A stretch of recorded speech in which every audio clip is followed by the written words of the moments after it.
A title clings to history. Two sisters, born royal, raised under velvet canopies and flashbulbs.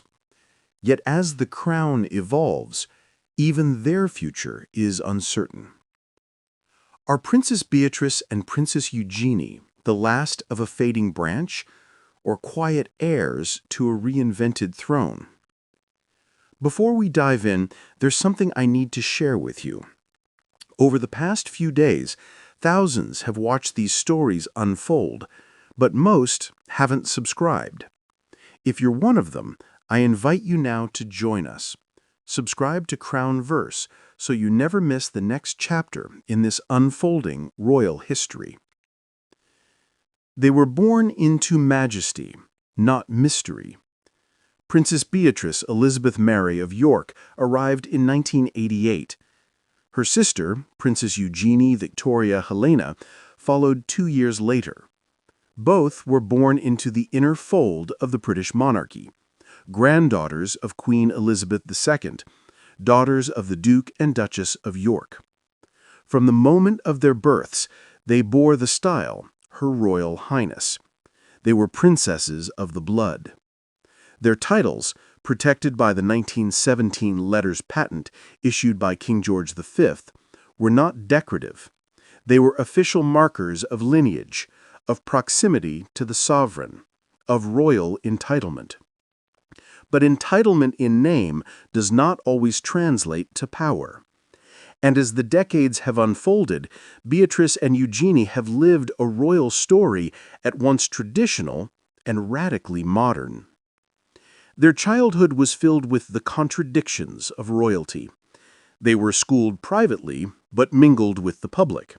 Shielded from scandal, yet thrust into the media when their parents, Prince Andrew and Sarah Ferguson, divorced in 1996 under a cloud of tabloid frenzy.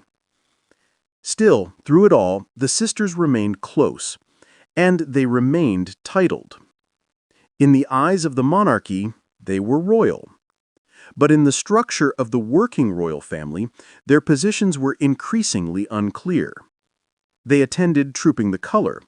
They walked behind the Queen at official ceremonies. But they held no formal royal roles, no public duties, no place on the official royal rota. Instead, Beatrice pursued a career in finance and technology. Eugenie ventured into the art world and philanthropy. They lived lives at the edge of the crown, never fully in, never entirely out. And for many years, that quiet ambiguity suited the institution. But ambiguity is a fragile thing.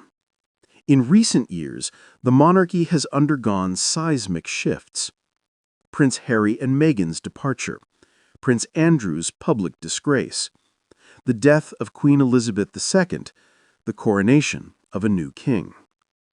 In this landscape of change, the titles that once seemed permanent now feel porous.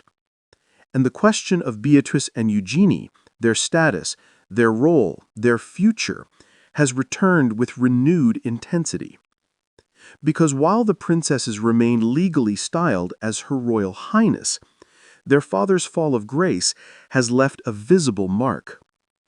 Prince Andrew, once a central royal figure, has been stripped of his military affiliations and royal patronages.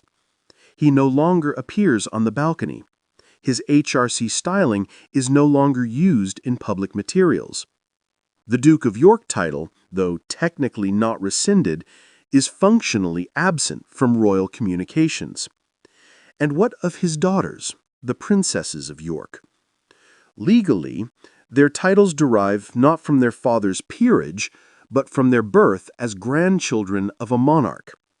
But publicly, the use of York has begun to fade.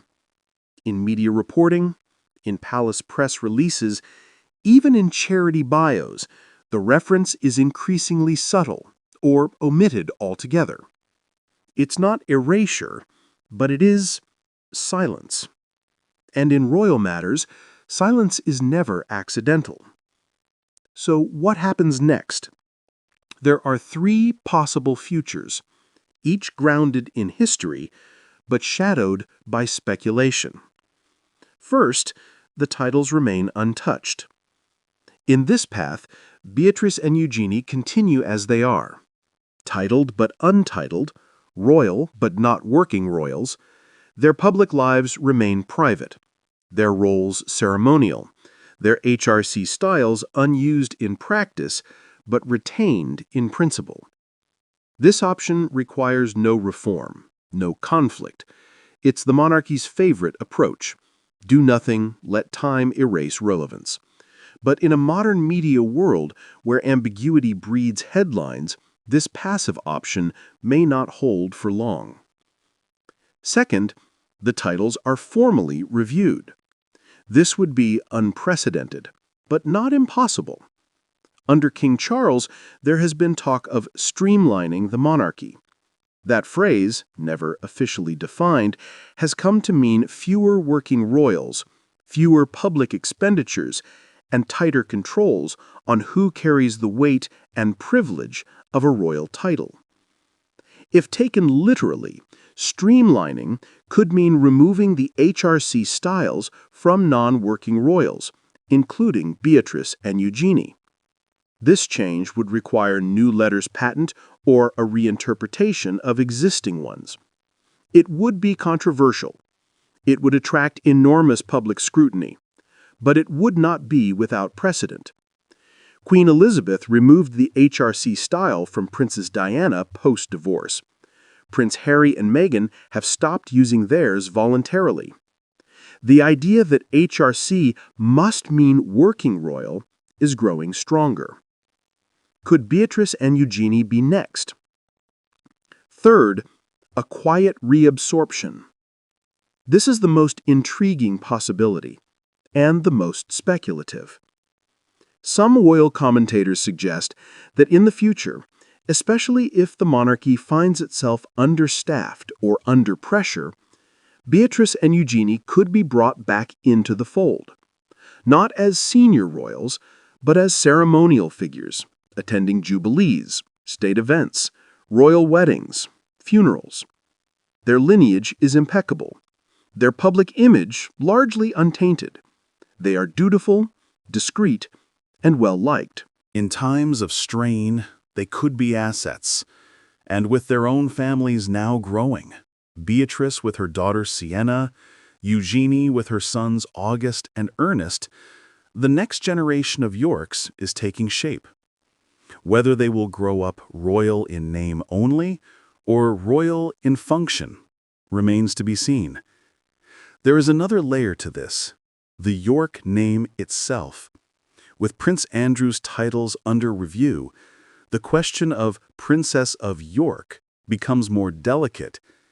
If the Dukedom of York is rescinded or left unused upon Andrew's death, the link to the title weakens.